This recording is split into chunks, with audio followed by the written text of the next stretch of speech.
They had to step into the water first, and you will too. Welcome back to the channel, Sassy Girl Dad fans. I'm certainly glad that you're here. Hey, let's talk about Joshua chapter 3. Have you ever noticed how we always tell ourselves that I'll start Monday? I'll start when I feel motivated. I'll start after vacation. I'll start after this stressful week. And I've said every single one of those things, as well as probably most of you have.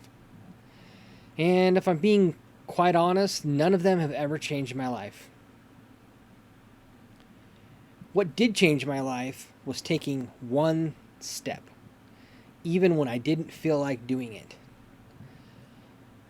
As I mentioned before, there's a story, Joshua chapter 3, and it's been on my mind a lot lately. The Israelites, they finally reached the Jordan River, headed for the Promised Land. For 40 years they've been wandering in the wilderness. And now, right in front of them, was this Promised Land that had been given to them by God. Just one problem. The Jordan River was overflowing. There was no bridge, no ferry to carry them across, no boat, really no easy way to cross at all. And if I'm one of those people standing there, I'm probably asking God something like, okay, Lord, when are you going to part the water? Because you've done that for us before. We need some help. But in this story, that's not at all what happened. God told the priests carrying the Ark of the Covenant to walk towards the river. And here's the part that gets me every time. The water did not stop while they stood on the shore. It only stopped after they stepped into it. Let's think about that.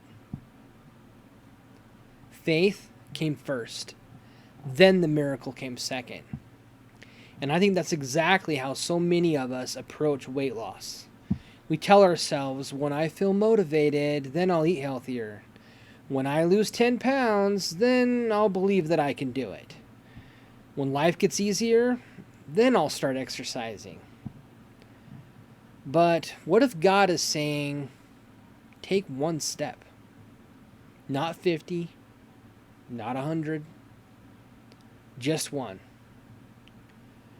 Drink the water, go for a walk, track your calories, say no to the drive-thru, pray before your meals. One step. That's exactly what I've had to learn on my own journey. There have been days I didn't want to work out, days I wanted to quit, days the scale doesn't move, but every choice was another step into my Jordan River. And here's something else that I love about this story. Crossing the Jordan wasn't the end of their challenges. In fact, it was just the beginning. I mean, this is so like my own journey right now.